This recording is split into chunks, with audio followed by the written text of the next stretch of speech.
धरती से चलकर हम सबों के बीच आए भारत सरकार के माननीय मंत्री और आदरणीय गिरिराज दादा को आमंत्रित करता हूं कि आए और हम सबों को संबोधित करें।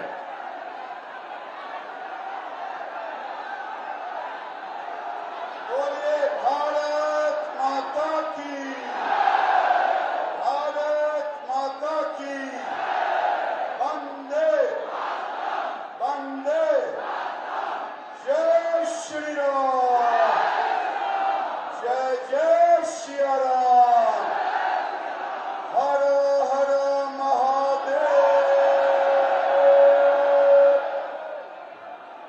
भाई जोगी जी आ गए महाराज जी,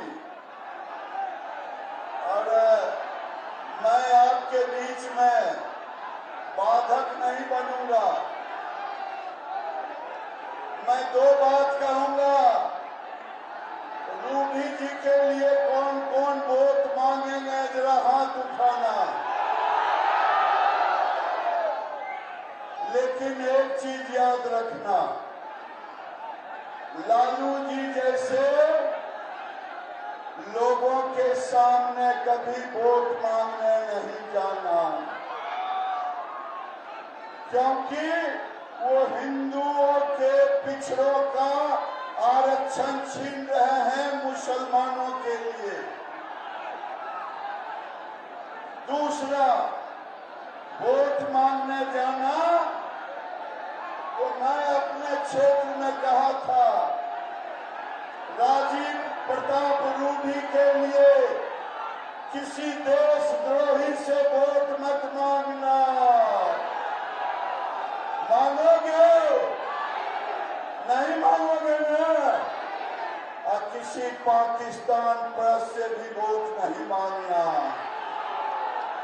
ये छोड़ देना लालू यादव के लिए, जो हिंदुओं को मुसलमान बनाने पर लगे हुए हैं।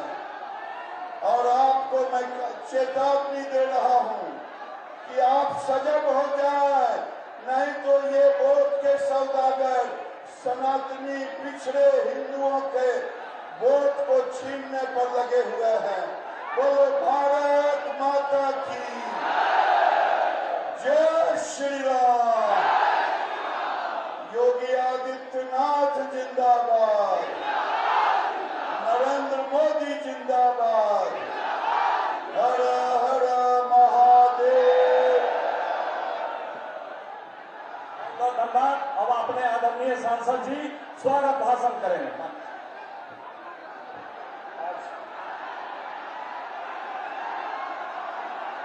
आज आप लोग इतनी बड़ी संख्या में, और योगी जी आए, मौसम भी साथ लेके आए, अयोध्या से चल करके सीधे इस कार्यक्रम में भाग ले रहे। उत्तर प्रदेश के माननीय मुख्यमंत्री योगी आदित्यनाथ जी, आपका सारण की धरती पर विशेष रूप से हम सब लोगों की तरफ से अभिनंदन है। मंच पर सभी उपस्थित गणमान्य सज्जनगण और हमारे इस क्षेत्र की खूबसूरत जनता, तो एक बात तय भर रही है कि उनका अल्लाह पर कैसे स्वागत करें के बाद जरा हाथ उठा करके भारत माता की, भारत माता की, वंदे वंदे। बहुत खूबसूरत स्वागत भाई इस अंदाज से।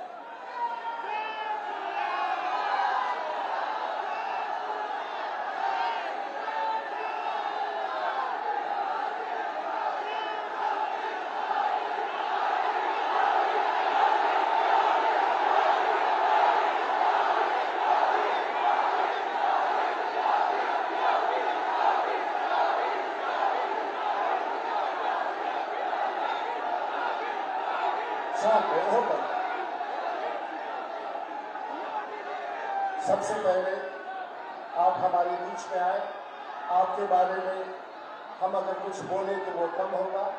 ये जनता का आकर्षण और ये जन सैलाब जो आपके प्रत्यक्ष रूप से साक्ष्य है। मैं नहीं सोचता हूँ कि हमारी बहुत कोई गुंजाइश आपके बीच में बोलने की, लेकिन मुझे 2 मिनट बोलना है। एक बहुत बड़ा खबर लेके आए हैं। सबसे पहले तो आभार व्यक्त करना चाहेंगे बिहार के तमाम लोग जो जयप्रकाश जी के अनुयायी थे और जो लोग बात करते थे जयप्रकाश नारायण का। अगर आज योगी जी आपने अगर ध्यान नहीं दिया होता तो छपरा के धरती से लगे बलिया का जो वो हिस्सा है, आपने 150 करोड़ रुपया दे करके सितार दियारा को बचा दिया। आपको शायद पता भी नहीं हो, आपने छपरा के इस विभूति के धरती को, डॉक्टर राजेंद्र प्रसाद के इस धरती को कैसे आपने उत्तर प्रदेश के मुख्यमंत्री के रूप में हमें बचा करके जयप्रकाश जी की स्थिति को जिंदा रखा। लेकिन एक बहुत बड़ा खतरा आ गया है और हमको पता चला है कि पटना के हाईकोर्ट में हमारे विरुद्ध जो चुनाव लड़ रहे हैं उनके खिलाफ याचिका दायर हो गया है।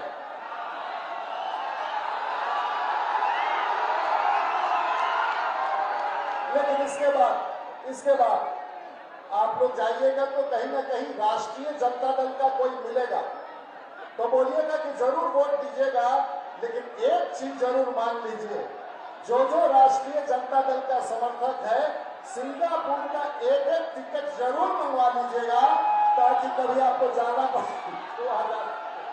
मित्रों,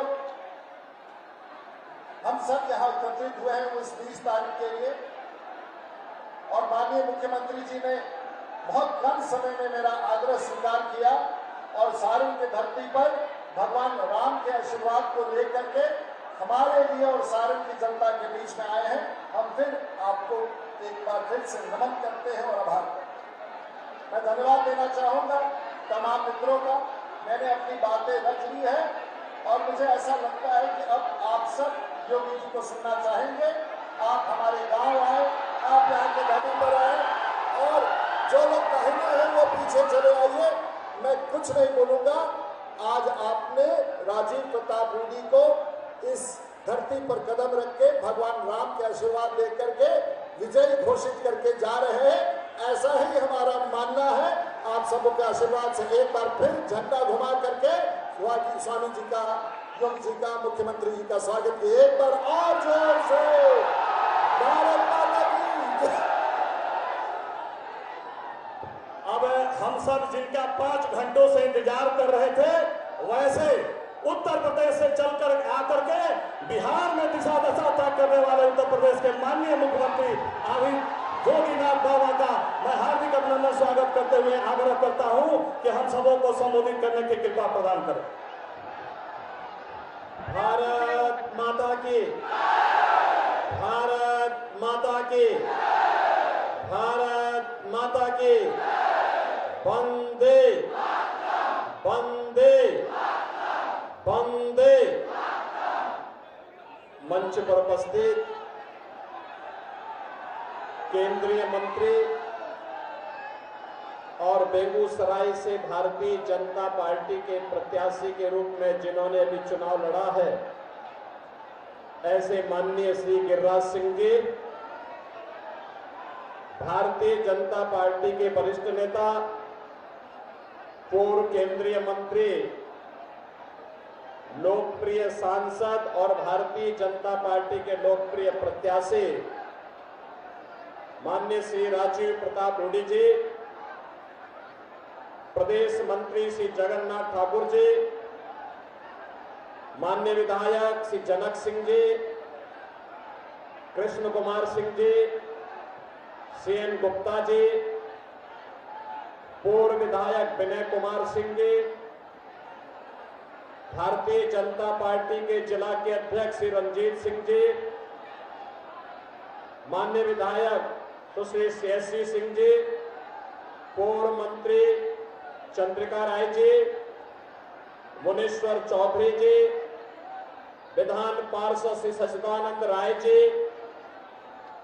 राणा यशवंत प्रताप सिंह जी, भारतीय जनता पार्टी, जेडीयू और अन्य सहयोगी दलों के हमारे सभी पदाधिकारीगण और उपस्थित मेरे सभी सारण के बहनों और भाइयों, महर्षि दधीची बाबा हरिनाथ के ई पवित्र धरती पर रऊ लोगन का बंदन अभिनंदन करता नहीं।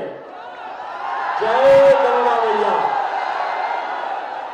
बहनों और भाइयों, आज सीता प्राकट्य दिवस भी है और मैं अयोध्या की पावन धरा से, प्रभु राम की पावन धरा से आज आपके बीच में आया हूं।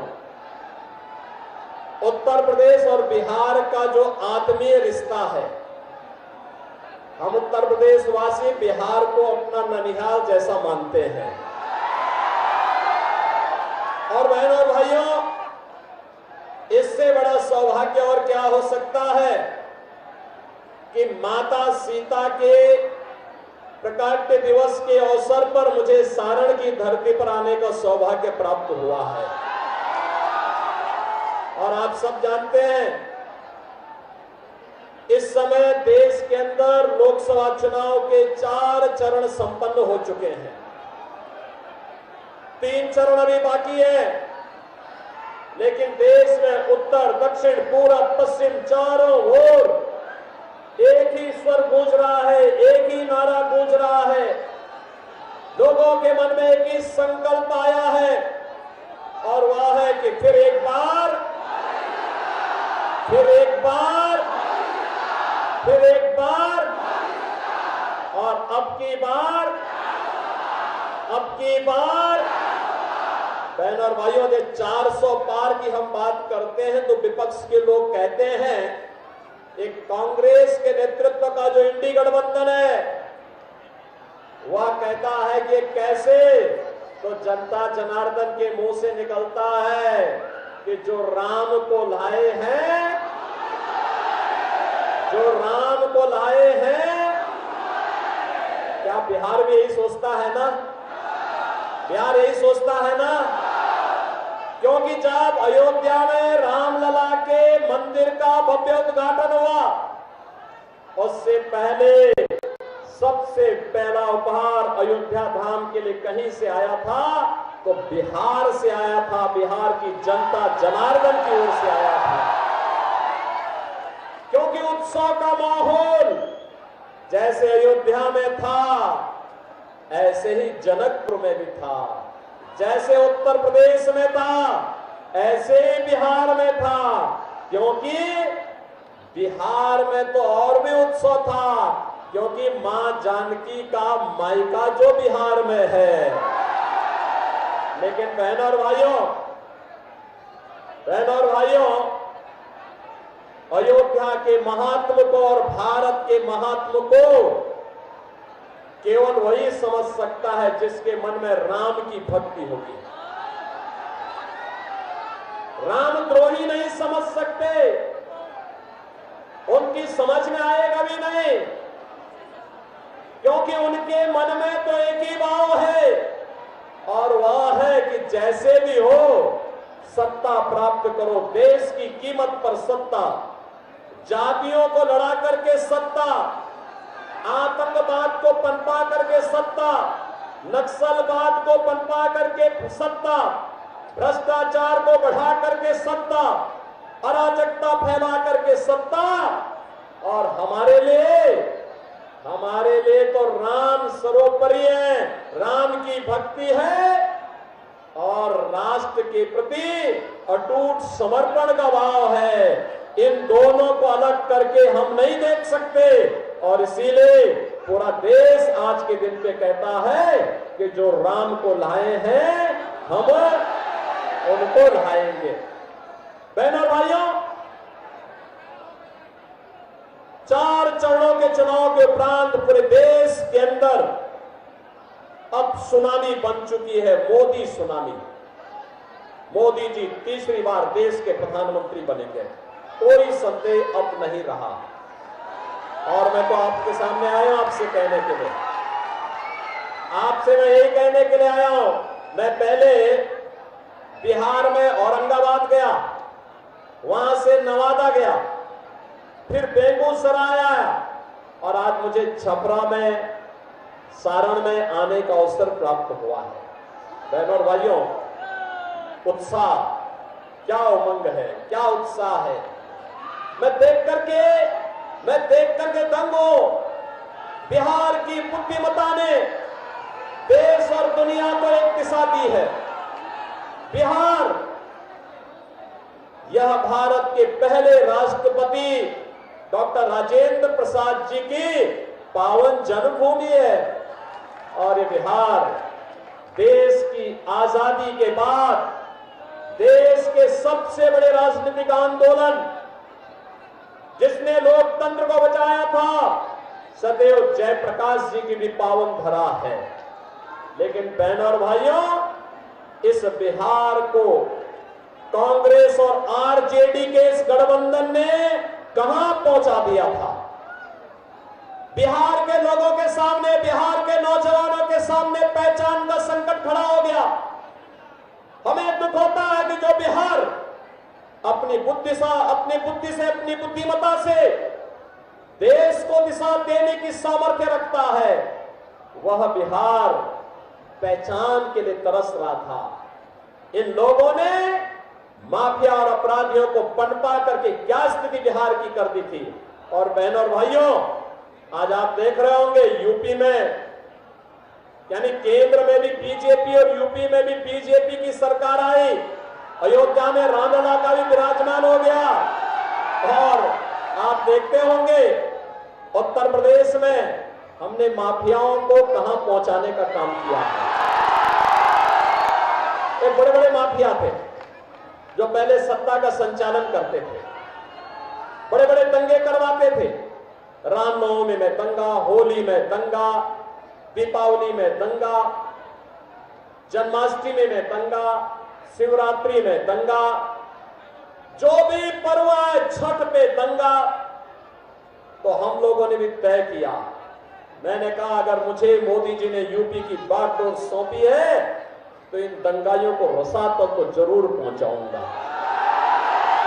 और बहनों और भाइयों, आज आप देखते होंगे अब यूपी में पिछले 7 वर्ष में एक भी दंगा नहीं हुआ, कोई दंगा नहीं, कोई कर्फ्यू नहीं, ये सब समाप्त, दंगा भी समाप्त, कर्फ्यू भी समाप्त और वहां पर माफिया भी समाप्त।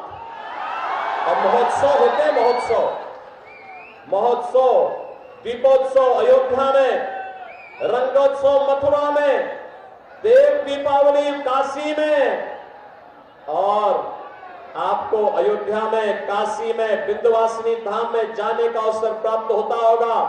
आज आप देखते होंगे जैसे अयोध्या तो ऐसे लगती है जैसे त्रेता युग की अयोध्या साक्षात उतर आई हो। बहनों और भाइयों, ये कांग्रेस और आरजेडी बिहार को फिर से कहां पहुंचाना चाहती है, किसी से छुपा हुआ नहीं है। जब भारत आज डिजिटल युग में जा चुका है, ये बिहार को लालटेन युग में ले जा रहे हैं। क्या लालटेन युग में ले जाएंगे क्या? ले जाएंगे क्या? और जो गिरिराज बाबू अभी कह रहे थे, लालू जी क्या कह रहे हैं, भगवान करे वो स्वस्थ रहे। लेकिन मुझे आश्चर्य होता है, वो कहते हैं कि पिछड़ों का सभी आरक्षण मुसलमानों को दे देना चाहिए। ये तो गाली दे रहे हैं जी, संविधान का मखौल उड़ा रहे हैं। बाबा साहब भीमराव अंबेडकर जिस संविधान के शिल्पी थे, जिस संविधान सभा के अध्यक्ष डॉक्टर राजेंद्र बाबू थे, उस संविधान की खिल्ली लालू जी जैसे लोग उड़ाने का काम कर रहे हैं। कहते हैं सभी आरक्षण। बाबा साहब भीमराव अंबेडकर ने कहा था भारत के संविधान सभा में कि धर्म के आधार पर कभी आरक्षण नहीं हो सकता, क्योंकि धर्म के आधार पर देश का विभाजन हुआ था। ये कांग्रेस और आरजेडी या धर्म के आधार पर आरक्षण की घोषणा करके देश के विभाजन के आधार रखना चाहते हैं। क्या आप इसको स्वीकार करेंगे क्या? और दूसरी खतरनाक चाल इनके द्वारा क्या चली जा रही है? वह चली जा रही है, देखो गरीबी तो कांग्रेस ये लोग हटा नहीं पाए। कांग्रेस गरीबी हटाने का मॉडल देखना हो तो मोदी मॉडल देखो। बहनों और भाइयों, 80 करोड़ लोग फ्री में राशन की सुविधा का लाभ प्राप्त कर रहे हैं देश में, 4 वर्ष से लगातार कर रहे हैं। और कांग्रेस और आरजेडी के समय में गरीब भूख से मरता था, तवा के भाव में दम तोड़ता था। आज 80 करोड़ लोग फ्री में राशन, 60 करोड़ लोग आयुष्मान भारत की कार्ड की सुविधा, 12 करोड़ अन्नदाता किसानों को किसान सम्मान निधि, 12 करोड़ घरों में शौचालय का निर्माण, 10 करोड़ घरों में उज्ज्वला योजना का कनेक्शन और 4 करोड़ लोगों को प्रधानमंत्री आवास मिल गया है। और मोदी जी ने घोषणा की है 70 वर्ष से ऊपर के हर एक बुजुर्ग को प्रतिवर्ष 5 लाख रुपए की स्वास्थ्य की सुविधा उपलब्ध करवाएंगे, फ्री में उपलब्ध करवाएंगे। मोदी जी ने घोषणा की है कि अगले 5 वर्ष में बाकी बचे हुए सभी पात्र लोगों के लिए एक एक आवास उपलब्ध करवाएंगे। मोदी जी ने घोषणा की है कि हम आने वाले समय में फ्री बिजली उपलब्ध करवाने के लिए हर घर पे सोलर पैनल लगाएंगे और उस पैनल से आप बिजली से पैसा भी कमाएंगे और फ्री बिजली भी प्राप्त होगी। बहनों और भाइयों, जितनी पाकिस्तान की आबादी नहीं, यानी जितनी पाकिस्तान की आबादी है उससे ज्यादा लोगों को भारत में 10 वर्ष में गरीबी रेखा से उभार करके एक खुशहाल जीवन जीने की ओर अग्रसर किया है। ये जो पाकिस्तान का राग अलापने वाले लोग हैं ना, उन लोगों से बोलिए कि भाई अगर पाकिस्तान से इतनी ही स्नेह है, इतना ही प्यार है, तो भारत पे बोझा मत बनो, पाकिस्तान जाओ। इनको भी गली मोहल्लों में जाकर के कटोरा लेकर के भीख मांगना पड़ेगा। देख रहे हो 1 किलो गेहूं के लिए वहां क्या छीना झपटी हो रही है। ये तो पाकिस्तान के हाल है। और बहनों और भाइयों, भारत है अपने लोगों को सब सुविधाएं उपलब्ध करा रहा है। ये मोदी जी का मॉडल है। लेकिन इनका मॉडल क्या है? इनका मॉडल क्या है? कांग्रेस क्या कहती है? कहती एक झटके में गरीबी हटाएंगे। कैसे हटाएंगे? क्योंकि दादी ने नारा दिया तो पोता भी वही नारा रट रहा है 54 वर्ष के बाद भी। 1970 में श्रीमती इंदिरा गांधी ने गरीबी हटाओ का नारा दिया था, आज पोता भी वही कह रहा है। जब एक पत्रकार ने पूछा कैसे हटाएंगे, कहा एक झटके में हटा देंगे। कहा कैसे?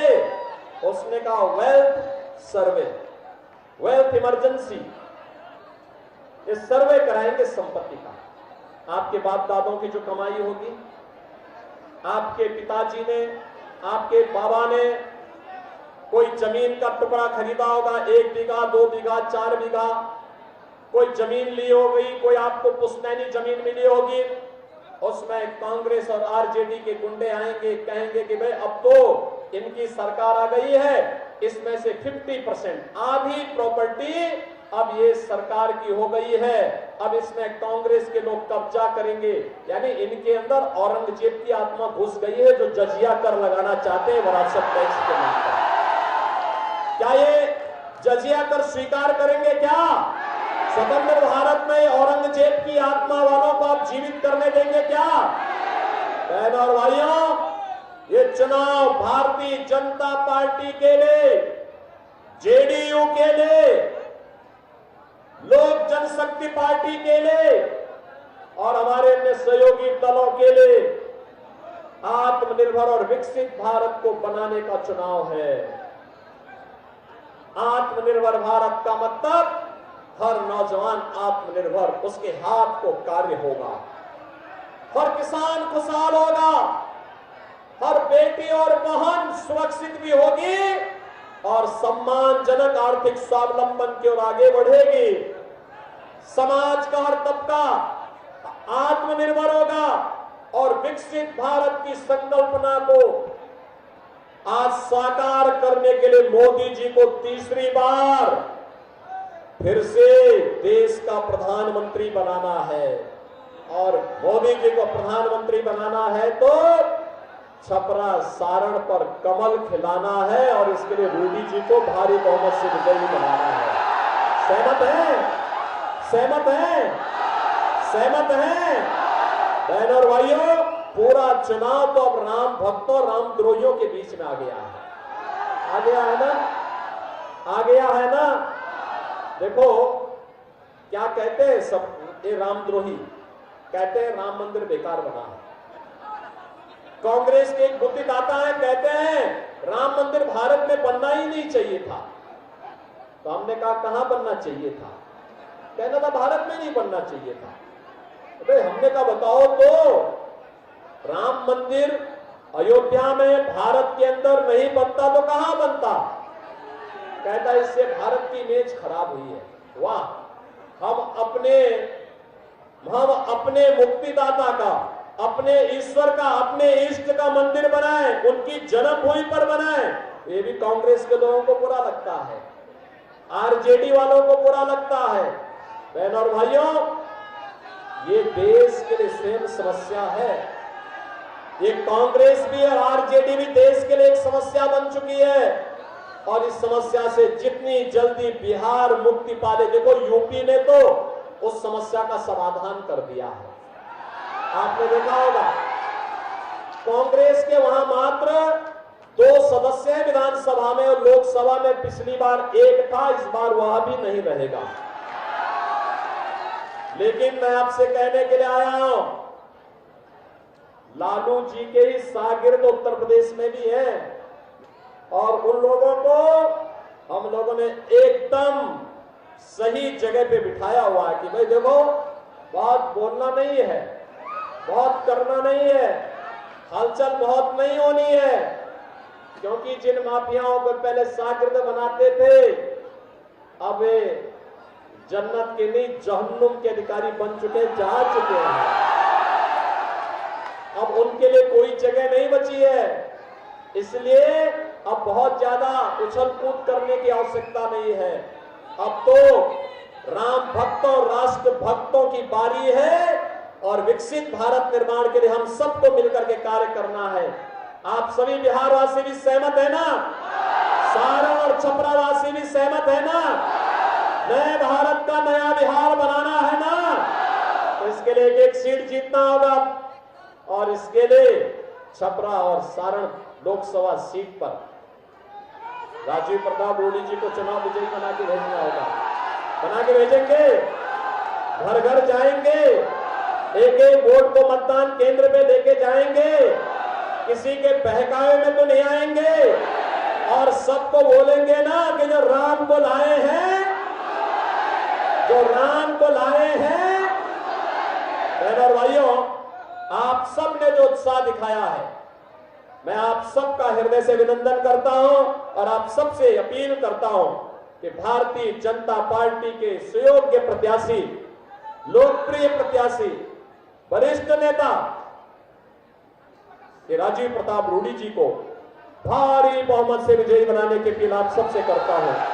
आप सब मेरे साथ बोलेंगे, भारत माता की, भारत माता की, भारत माता की जय श्री राम, जय जय